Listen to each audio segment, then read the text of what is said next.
Good morning. You had a great weekend. Thank you for being here. Happy Monday. Today at 1:10, when we meet for lab, we'll go over problem set 4, which is a combination of the solubility stuff as well as entropy. Quiz 4, though, will be just solubility, so we'll talk about entropy, but we won't have any entropy stuff on the quiz. And then we'll go next door and do the lab with the longest name. It's the determination of KSP, delta G, delta H, delta S for calcium hydroxide. Definitely bring your goggles if you have them. I've got some if you don't. It's not a big deal. We'll take care of business there and we're good to go. Questions on anything? We are looking at how scientists, thermodynamicists, figure out if a reaction occurs or not. And the way that chemists do it is they interpret the delta S of the universe, which is the second law of thermodynamics, through delta G. And delta G, Gibbs free energy, is the main thing that chemists use. And delta G has two main components, delta H and delta S. So when you have a reaction and you have a number like this one right here for delta G, first thing I look at is it negative or positive? And this one right here is a negative number. That means it's spontaneous. And spontaneous is just another term basically for product favored. It's a reaction that will go, all right? So if you have a negative delta G like this one, spontaneous / product favored. If it was a positive delta G, then you'd have a non-spontaneous reaction. Those would be more likely to be reactant favored. Now, delta G equals delta H, this number, minus T delta S, this number. And so delta H and delta S are also components. Now, delta H is our friend, quote unquote, that's been following us since Chem 221. Delta H is enthalpy. Negative delta H numbers, like this one right here, are considered to be enthalpy driven, which means that they want the delta G number to be negative. Now, we know delta H negative numbers as exothermic, which is another way of talking about it. So either way, when you get a number like this, negative delta H exothermic, and that makes this reaction enthalpy driven. Now, delta S is entropy of the system. There's positive and negatives. Positive delta S's mean that the reaction is entropy driven. The reaction wants, the entropy wants this reaction to occur. But in this particular example, the delta S came out to be a negative number. This is not an entropy-driven reaction. You can call it non-entropy-driven, whatever. Sometimes reactions have negative delta H's, enthalpy-driven, and positive delta S's, so they're entropy-driven. And if you got those conditions, those reactions are going to go gangbusters, good to go.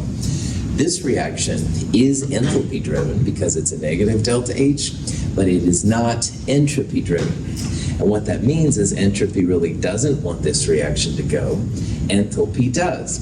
And at this temperature, 298 Kelvin, room temperature, when you figure out delta G, it comes out to be negative overall.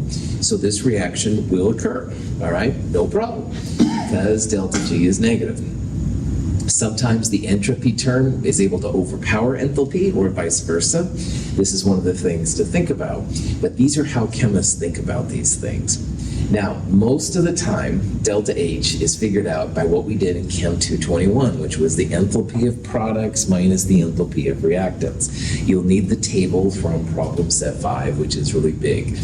And you can do the same thing for entropy. You can do the entropy of products minus the entropy of reactants. So as an example for this reaction right here, you take the entropy of water plus 2 times the entropy of CO2. That would be the entropy of your products. And you would subtract from that the entropy of acetylene and 2.5 times whatever the entropy of oxygen is. That's how this number was gathered right here. You do the same thing for enthalpy in the enthalpy table and you get that value. Finally, at the end, joules per Kelvin are the usual units for entropy, and when you're combining it with enthalpy, make sure you turn either the joules per Kelvin into kilojoules per Kelvin, which is what I usually do. That's what I did right here. Or you turn the kilojoules into joules. All right, but make sure you're adding joules and joules or kilojoules and kilojoules. Good to go. Questions? At the end of the day, this is the burning of acetylene, all right? This is what people use when they weld. And welding is important, keeping things stuck together, all the cool things welders do, and I don't know anything about welding, but I know it's really important. This is negative delta G. This reaction is gonna go, all right? And that's good. You want something to be welded together, you want the acetylene to burn, and that's what we're seeing right there. So there's some real practical applications of this, like you can really justify why things happen, and also, as we'll see, predict kind of what happens too. All right, here's another example. Now, this is a reaction we've talked about a few times in this chapter. This is ammonium nitrate dissolving to make dissolved or aqueous ammonium nitrate. And the question is then, is this product favored? Is it reactant favored? Is it enthalpy driven, or is it entropy driven? In the center beaker is water at room temperature. To this we add solid ammonium nitrate.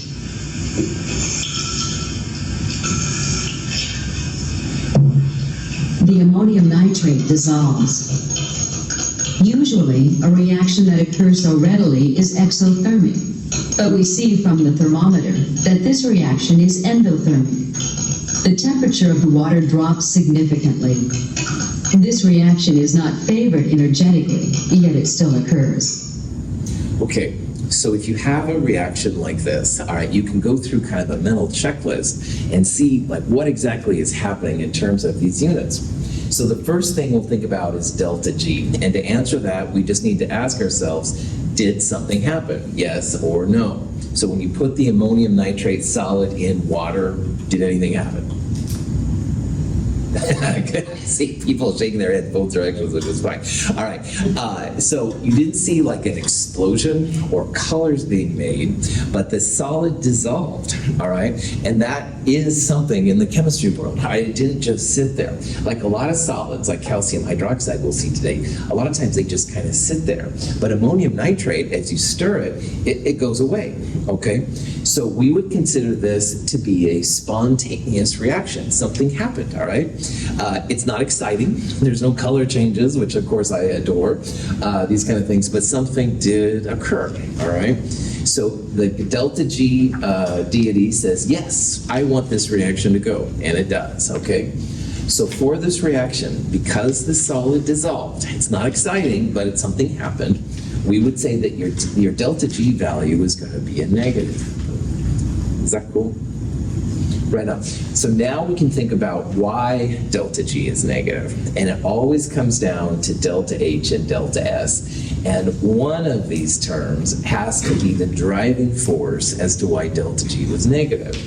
So in the video right here, was this an exothermic reaction or an endothermic reaction? Endothermic. Endothermic, that's right. Heat was absorbed. The temperature of the water went down, all right?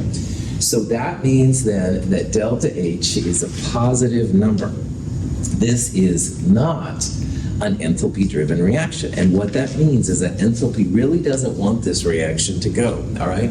It's pulling energy from the outside in to make the solid dissolve into the ions. So we would say that this is not an enthalpy-driven reaction. We would predict that the sign of delta H would be a positive number.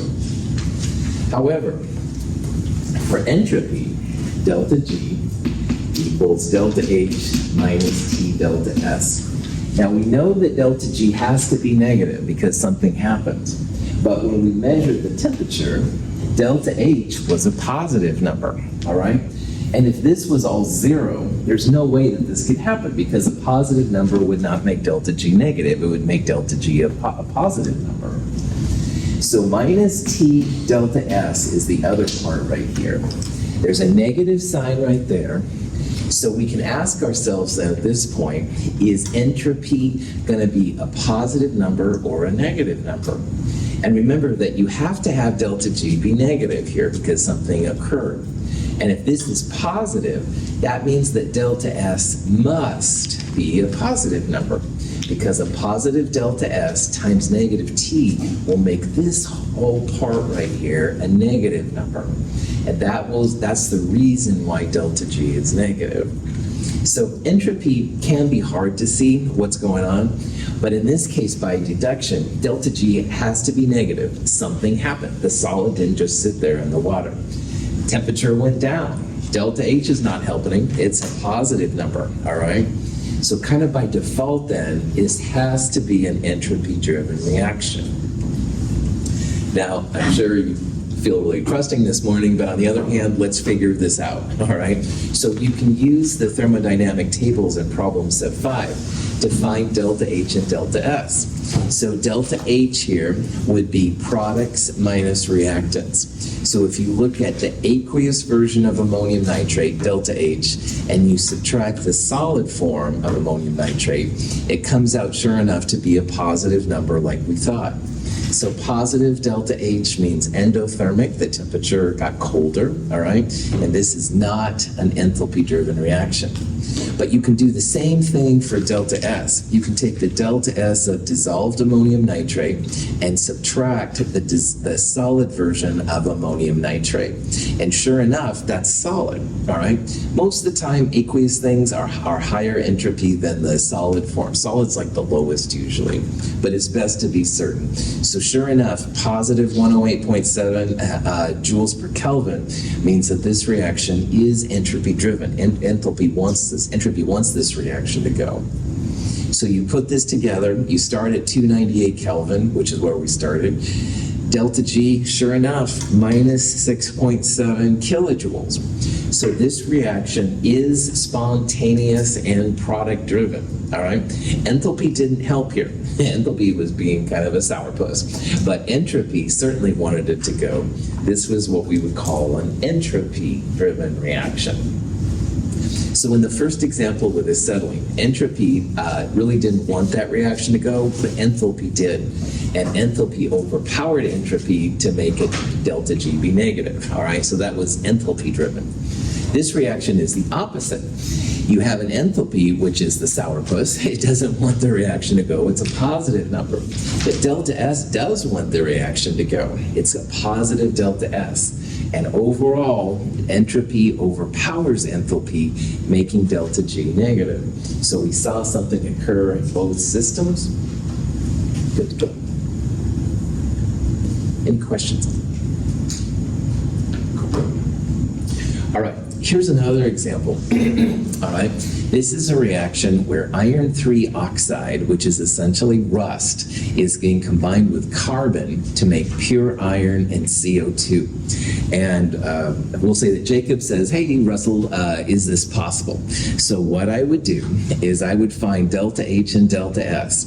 And again, to find these, you take the enthalpy of the products and subtract the enthalpy of the reactants.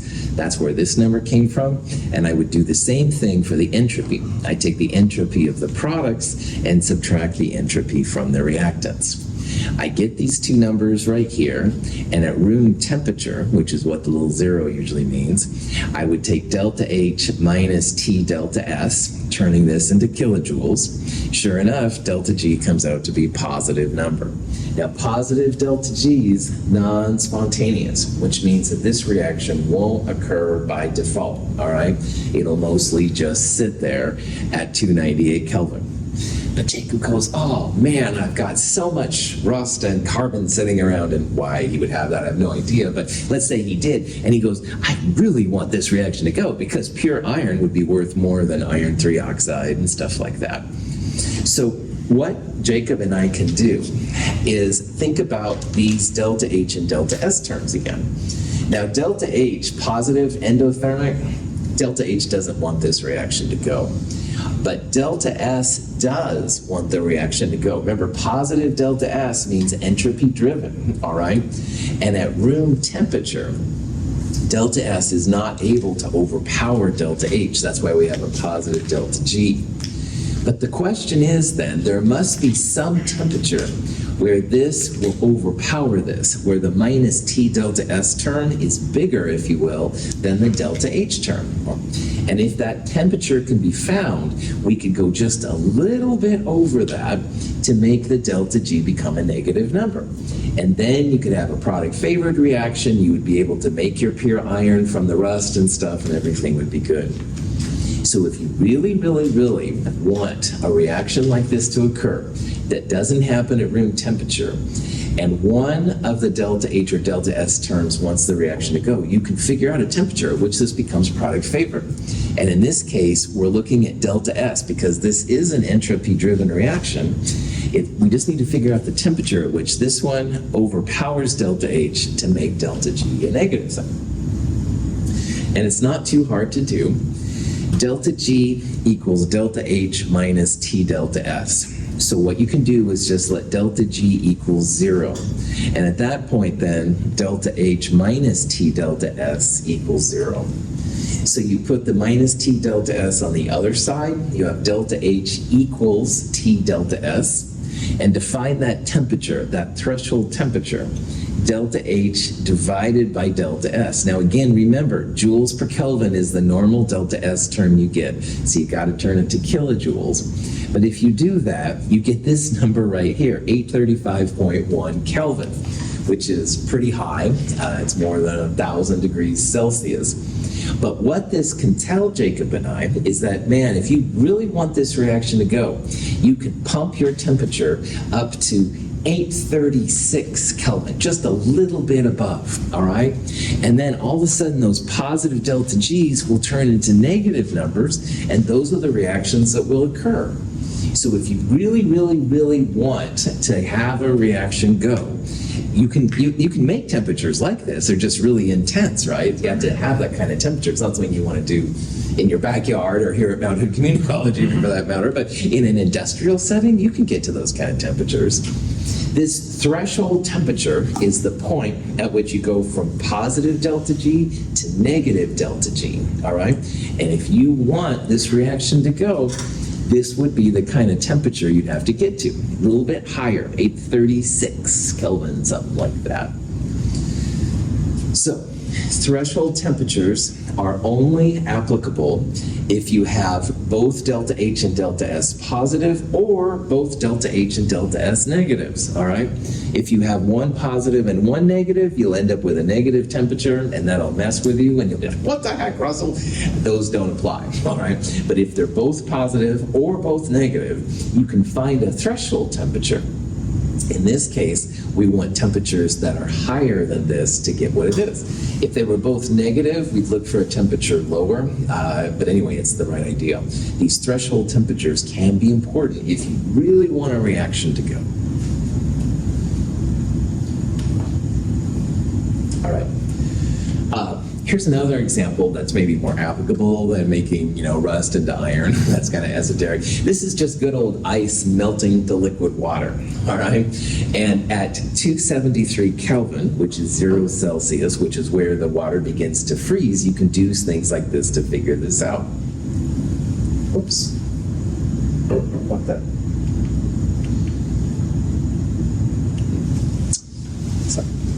Anyway, 273 Kelvin is the threshold between having a reaction be spontaneous and non-spontaneous. Now, let's think about this as ice going to liquid water, all right? And this is spontaneous at temperatures higher than 273. So if you got to, say, 5 degrees Celsius, you would expect your ice cubes to start melting to liquid water. But if you were at minus 5 degrees Celsius, you would not expect the ice cubes to turn to liquid water. And indeed, you'd think the liquid water would turn to ice. So when you calculate the delta H and delta S values for this reaction, and you can do this yourself, they both come out to be positive, like the last things we saw. And that threshold temperature comes out to be 273 Kelvin. So what that means is that your ice will start melting above 273 Kelvin, but if you're under 273, then you're not going to have the reaction go. All right, it's going to be non-spontaneous. So this is a practical example for all of this stuff. But again, it just kind of makes sense based on our day-to-day world, all right? You wouldn't expect your ice to melt if you were, say, minus 10 degrees over here, but you would expect it to start melting if you were 10 degrees Celsius, 25 Celsius, stuff like that. All right. So here's an example of a problem you might see. The question is, at what temperature will this reaction become product favored? Okay?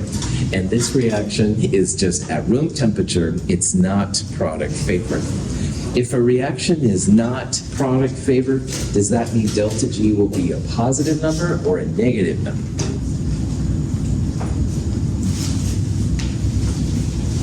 Positive, right? Positive, thank you. Perfect, yeah, perfect, positive number. I know it's kind of, it's a Monday and stuff, but you totally nailed it, man, well done. Positive numbers. Positive numbers means it's reactant favored, and negative numbers means it will be product favored. So positive numbers means it's not gonna happen. So notice we have a positive delta H and a positive delta S. If both your delta H and delta S are both positive or both negative, you can find this threshold temperature at which it becomes product favored or vice versa. Again, notice the units, delta H is in kilojoules and delta S is in joules. So you've got to convert one into the other. I'd probably convert the delta S into kilojoules by dividing by 1,000. But what you can do then to find this threshold temperature at which it becomes product favored is just literally take the 50 kilojoules, divide by 0.1 kilojoules per mole. All right, make sure they're the same kind of units. This is the temperature you get out, which is 500 Kelvin. And what that tells you then as a scientist is that if you want this reaction to go, you need your temperature to be like 501 Kelvin, all right? Or 510 or something like that, but above 500. Up to 500 degrees, shouldn't see anything happening. But after 500, oh yeah, you can start making these things go. Question? Okay. One last thing too. Delta G is related to equilibrium constants K. Now, in this class, we've seen so many different types of K, KAs, KBs, KP, KF, et cetera, and this applies to all of them, KSPs in the last chapter. And we saw here how delta G is negative. I wrote it was product favored.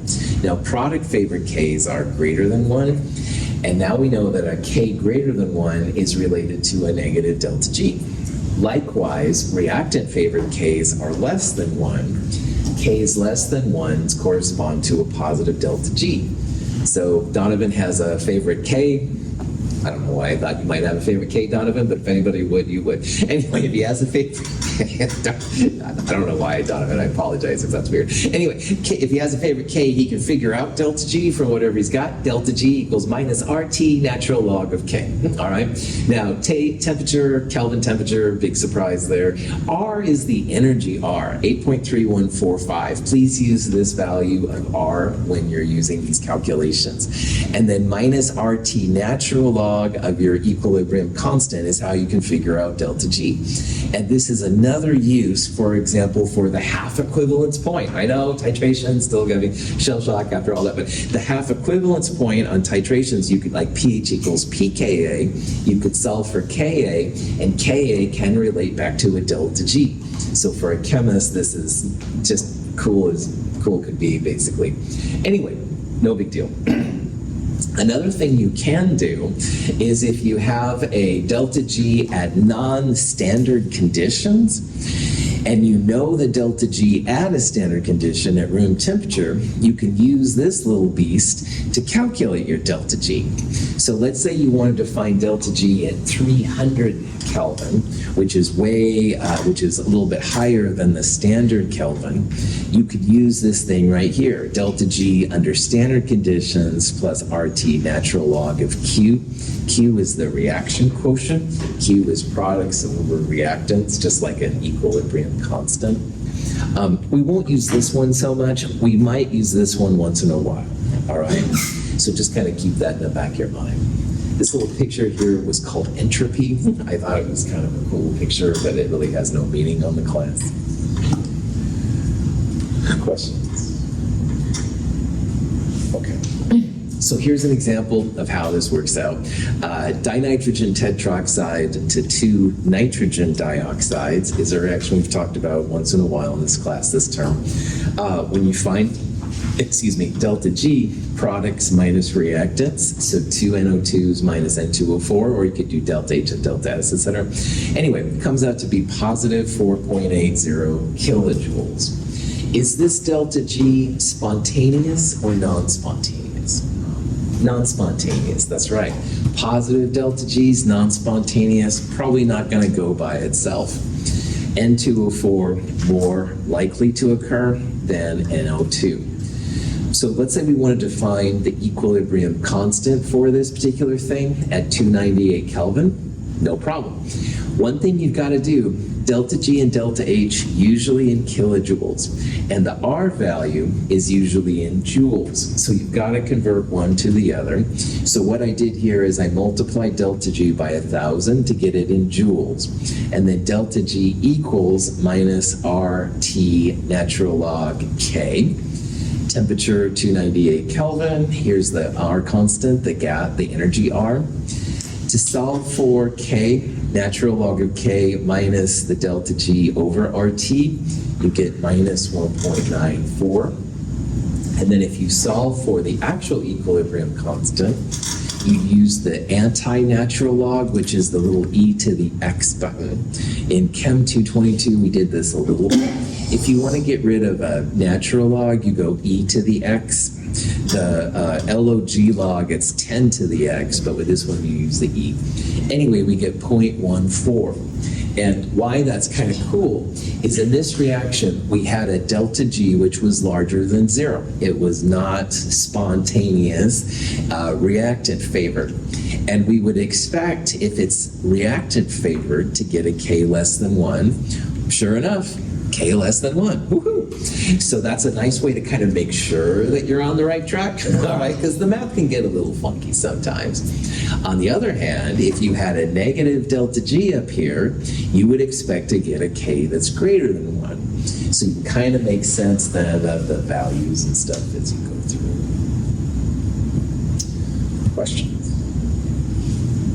Okay. So here's another kind of problem you might see, all right? This is a reaction where we have a certain temperature. Reaction equilibrium constant is 0.444. We can find delta G for this reaction. So to do this, this is the equation we'd use. We're trying to solve for delta G minus R, 8.3145. Temperature has to be Kelvin, this thing right here, and the natural log of the equilibrium constant, this number right there. Now, a lot of times delta G comes out to be a really big number, but that's because it's in joules. Delta G is usually in kilojoules. So if you do get a big number, probably you divide by 1,000 to get it into a kilojoule. And I think, yeah, it comes out to be the first one. So if you got 3,050, that's awesome. That's in joules per mole. Divide by 1,000 to get kilojoules per mole. And then finally, just to make yourself feel better about it, and look, this is what I do, so I'm not trying to, make anybody feel weird. These are my tricks too, okay? K less than 1, delta G should be a positive number, all right? And that's what we see. So that's kind of cool. If this would have been 1.7, a number larger than 1, I would have expected delta G to be a negative number. All right, so that's the utility of thinking about this, making sure that your answers are questions. Okay, so that's it for this chapter, which is kind of crazy. This chapter really brings a lot of stuff together, which is really neat. But one thing I just mentioned is how if you have a reaction where, for example, delta H and delta S, neither one of them want the reaction to go, and you really want the reaction to go, are there ways to get around thermodynamics? So what I mean by that, we talked earlier how if delta H is negative, it's enthalpy driven. If delta S is positive, the reaction is entropy driven. And ideally, you want a negative delta H and a positive delta S. That makes your reaction get to go all the time. And if only one of them is driven, like you have entropy driven, but an endothermic reaction, then you can play with temperature to make it happen. But what if you had a positive delta H and a negative delta S? And by what we've learned so far, that would be the end of the game. Nothing else you can do. Those reactions won't go because neither enthalpy or entropy wants the reaction to go. Well, I have one more trick up my sleeve, and you can sometimes apply electricity to reactions and make the non-spontaneous reactions occur. You add energy from another spontaneous reaction to make your non-spontaneous reactions occur. And this is kind of what batteries do for us in a day-to-day world. So the last chapter, that last important chapter in my opinion for Chem 223 is this electrochemistry chapter. And electrochemistry will be the science of electricity and batteries, which obviously is important. We all have batteries working around us all the time. Really, really cool. But what we're going to do is think about it from a chemist's perspective. If you want a reaction to occur, which is endothermic and not entropy driven, and really want it to go, a lot of times you can add electricity to it. We'll see how important these little outlets are, like right here by my foot. They're just really great. You can plug things in. People don't think about it, but there's actually a lot of cool science involved. And we'll also look at the chemistry of batteries a little bit, see how they work. Kind of a cool chapter. Electrochemistry, electricity all go together and stuff, as we'll see, but we will think about it a little bit more from thermodynamics, making the impossible possible. Is that magnanimous or what? But anyway, we'll look at that. We'll also look at batteries too and see what's happening. All right. Essentially, everything, more or less, that we've done in chemistry, well, not all, everything, but a lot of things, have involved reactions which are atom or group transfers. So this is the Ka expression for acetic acid. Acetic acid reacts with water. The hydrogen is transferred to water to make hydronium. Acetate ion is created. And in these kind of reactions, you have, in this case, hydrogen was transferred from acetic acid to water. And a lot of our reactions have been this way. If there's no change in charge, that's totally what we have. But something that we mentioned in Chem 221 that we're going to talk about a lot in this chapter are when you have electron transfer reactions. Now, this is a piece of copper metal, copper solid and copper metal, same thing. If it was silver solid, it would be like silver metal, okay? But in this case, a piece of copper metal is placed in a solution of silver ions. Now, the silver will have nitrate or some kind of spectator ion, but that's boring, so chemists don't usually include it when it comes to these kind of reactions. Anyway, what happens, the action of the reaction, copper ends up giving up some electrons. And I know that, and you know that too, because it's becoming more positive, and electrons are negative, all right? So the copper is becoming more positive, it's giving up some electrons. It's 2 electrons specifically, but in chemistry, you can't have electrons just disappear into the void. So those electrons have to go somewhere, and those electrons are going to go to the silver ions. Now, each silver takes one of those electrons to become neutral silver. There's no charge, all right? Each only needs 1 electron. That's why there's a 2 right there. But the important thing here is atoms weren't transferred in this reaction, all right? It was just electrons. And that's why I've been kind of getting you ready for this chapter. Charges, so important, all right, in this stuff, because you've got to know where electrons come from and where they go. And if you have all the charges listed, you can absolutely do that. So we're going to focus a lot on electron transfer reactions. Redox reactions was the term we used in Chem 2. That off. I think Francesco's shaking his head up there, man. No. You got it. We're going to have, I have some new tricks to share with you. Like relapse. Redox, not relapse. That's right. We're gonna get through it. It's gonna be good. Powerful stuff. You don't have to believe me, it's all right, but I'll try, I'll do my best right there. Questions? All right. When you have an electron transfer reaction, you can separate the electron transfer reactions into what's called a half reaction. And a half reaction is a time where you can show electrons. Now, chemists usually don't show electrons, all right? But we will show them if it's a half reaction. So notice here how copper and copper 2+, they kind of look similar, so that's why they were placed together. And similarly, silver plus and silver were placed together. Now, why a half reaction is important is you can show your electrons. So copper here is losing 2 electrons. And I know that, and you will know that too, because the charge on reactant and product side will be the same.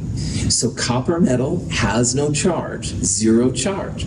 Copper 2+ is positive 2. And a reaction needs to be balanced, not just for mass, which is what we focused on a lot, but also for charge.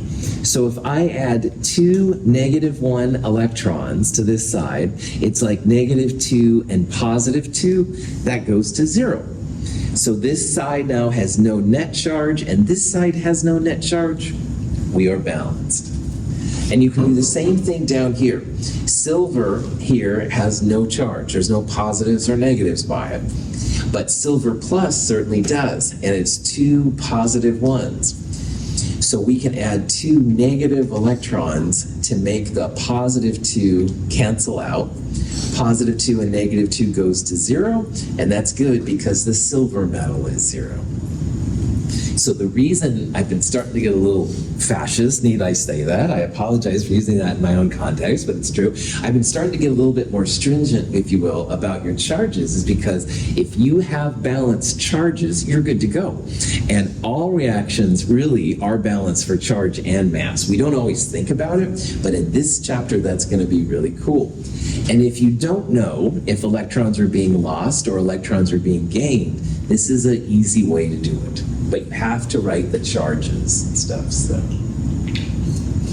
So, punchline, only write electrons if they're half reactions. Don't put electrons in these kind of reactions, all right? Because a good reaction, as we're going to see, everything should be balanced out, and you don't have any electrons. Make sure you have the right charges, because it'll help you to see how many electrons you're either losing or how many electrons you're gaining. Okay. Now, redox is an abbreviation for oxidation reduction or reduction oxidation, whatever. Redox is obviously less syllables than oxidation reduction. And all that means is that you have electrons being transferred. If you have electrons being transferred and you set it up correctly, you can actually create electric current. Now, the electricity we have comes from Bonneville Dam or one of these kind of places, all right? And that's one type of current. But you can actually create electric current in the lab, because if you have something losing electrons and something accepting electrons, you can actually make the electrons move, and we'll talk about that. It's a chemical electrical cell, which is kind of a cool thing. So electrochemistry is about the control of these electrons to make the electrons do actual work for you. You can make some things happen that wouldn't happen normally if you can apply electricity in the right way.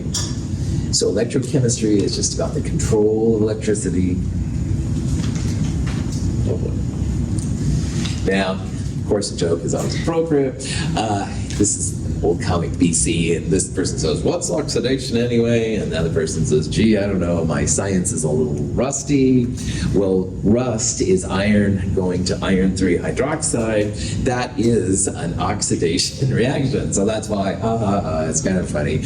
All right, chemistry nerd, I know. But anyway, rusty science is the science of oxidation. All right, and if you don't remember redox, I totally understand, because I don't remember what I had for breakfast this morning. Now, in Chem 221, if you remember back last year. Anyway, oxidation and reduction. Oxidation means you're losing electrons. Reduction means you're gaining electrons. And also from Chem 221, This is no fault of mine. I hate these terms. But oxidizing agent and reducing agent are important too. Oxidizing agent is basically the same thing as something that's been reduced. An oxidizing agent is something that allows something else to be oxidized, but it itself has been reduced. And reducing agent is the same as an oxidizing species. And I just, this is how I feel when I teach this, all right? I'm just the messenger. I didn't create these rules, but that's what it is. So if you see agent, it's the opposite. So reducing agent is oxidized. Oxidizing agent means it's being reduced. And from Chem 221, if you were with me then, I introduced my favorite lion of all time, Leo. And Leo the lion, cool sunglasses, Leo the lion says grr. And Leo and grr, of course, are acronyms. Leo means lose electrons oxidized, grr, gain electrons reduced. So notice here, zinc is losing 2 electrons to become zinc 2 plus. So if I say lose, the electrons are products, all right? Zinc is being oxidized. It has lost 2 electrons to become zinc 2 plus. If I say reduced, that means that electrons will be reactants. So copper 2 plus here is being reduced. It is gaining 2 electrons to become copper metal. So oxidized and reduced refer to reactants, not products, all right? Don't start thinking that way because it'll get yourself mixed up. So zinc is losing 2 electrons, copper 2 plus is gaining 2 electrons, all right? And then you can use oil rig, which sometimes certain people like, which is fine. Oxidation is losing, is the oil. Rig is reduction, is gaining. You can use that, whatever works for you. We're back in the world of electron transfer. Yeah. Questions? Sound like that's a burden. Yeah. It's just another field with its own terminology, for better or worse. And I appreciate y'all being here. All right. So, oil rig, Leo says grr, whatever you want. Which one of these species is being oxidized? Now, the first thing you got to realize, oxidized and reduced, only reactants. So it won't be nickel 2 plus and it won't be silver. Those are products, all right? It's going to be, the answer will be nickel or silver plus. Oxidized means that losing electrons oxidized, it means that something has lost electrons. Now, the way to find if something is being oxidized, what I do, is I look for something more positive on the product side. So if you look at nickel, nickel becomes nickel 2 plus, that's more positive. Silver goes from +1 to 0, so that's becoming more negative. It's not truly negative, but it is getting closer to being negative. Nickel goes from 0, which is what that is, to +2. It's got an increase in its charge.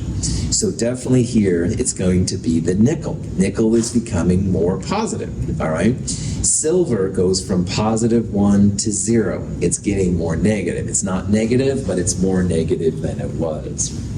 So we would say here that nickel is being oxidized and the silver plus is gaining electrons to become reduced, to become more negative, if you will. Questions on that? Okay. Now, there's different kinds of electrochemical reactions, and the one that we've used in our lab is called a direct redox reaction. Copper metal reacts spontaneously with a solution of silver nitrate. A coating of silver metal forms on the copper, while copper 2 plus ions, which are blue in water, are released into the solution. In Chem 221, if you took it here, you probably did the empirical formula lab, and we took zinc metal and we placed it in a blue copper 2 plus solution, let it sit for a while, and you ended up with copper metal, and the zinc metal had lost some mass. And that was an example of a direct redox reaction. And direct just means you're putting the oxidized and reducing agents together. These are really cool reactions. The percent yields are usually very close to 100%. which is really neat. This is a pretty spectacular reaction.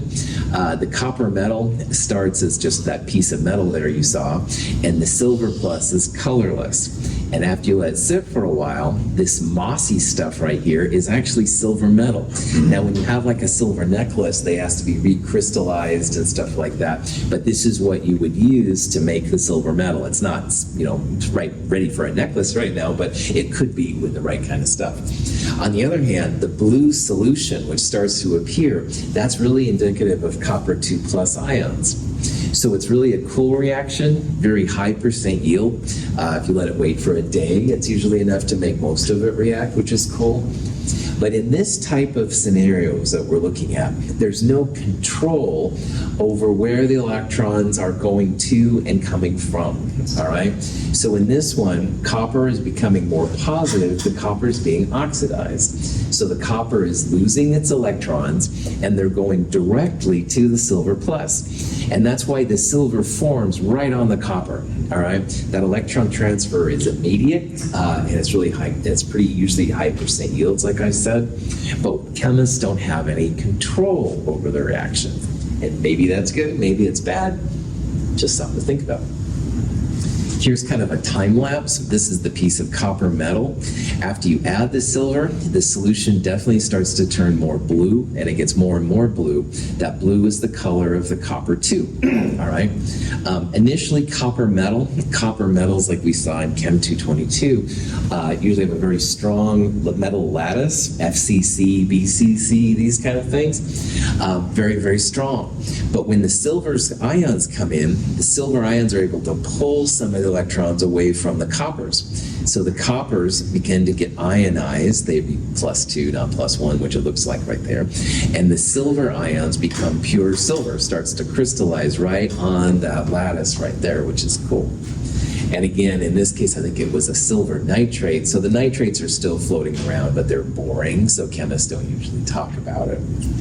Again, the advantage of direct, really high percent yield. So if your boss says, make some silver metal, this is a pretty good way to do it. But we have no control over the electricity. This is called an indirect redox reaction. And a battery is essentially a way to have controlled electron transfer. Now, batteries, if you look at them closely, have a positive and a negative terminal. Look at the batteries next time you see one, and most of them, not all of them, most of them have a positive and a negative. Well, positive and negative refer to where the electrons are traveling, all right? So electrons are negative. They want to get away from negative things. They want to get away from the negative terminal. And those electrons want to somehow travel to the positive side because electrons and positives attract each other. So if you set up a wire system like this, and the wire can have a little light bulb, and you can turn the wire system on by making them touch and off by making them disconnect, you can actually control then the electrons being transferred. So when the switch is not active, no light, all right? But when you touch them, electrons start traveling. That's what makes the light bulb light up. So a battery is just a controlled chemical reaction. So with my remote control, I push it and have the little button go around. When I push it, that's like connecting the wires, all right? And something happens. But I don't have to have the battery like on 100% of the time. I can have it off and stuff. And see, my battery ran out the other day. Frustrating. Anyway, these are the kind of things you can do with chemistry things. So if you see a battery, look for the terminals. It's really fascinating. And electrons will go from the negative to the positive because electrons are negative, they are attracted to positive, and they're repelled by other negative things, just like the other things we've seen so far. So we're going to talk about how to create an indirect redox reaction, how to create our own battery, and do stuff like that.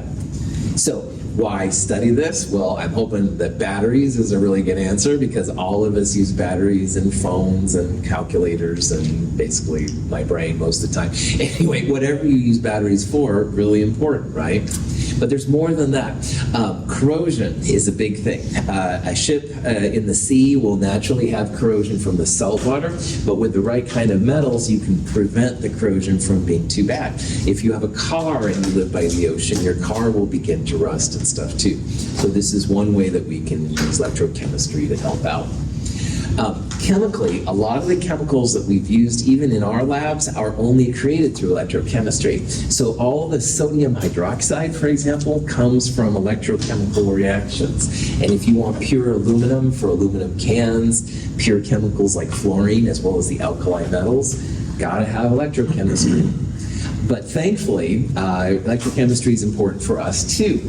Breathing is actually something that can only happen through a redox reaction. The heme group attacks, oxygen is attracted to the iron in the middle, and it's released then later on in our bodies at a place that we need. So all of these are good reasons and stuff for Would you use this for like electroplating too? Absolutely, 100%, you bet. Electro anything is going to be some kind of chemical process, you bet. Okay, we'll do more of this on Wednesday. Have a great day. See you this afternoon.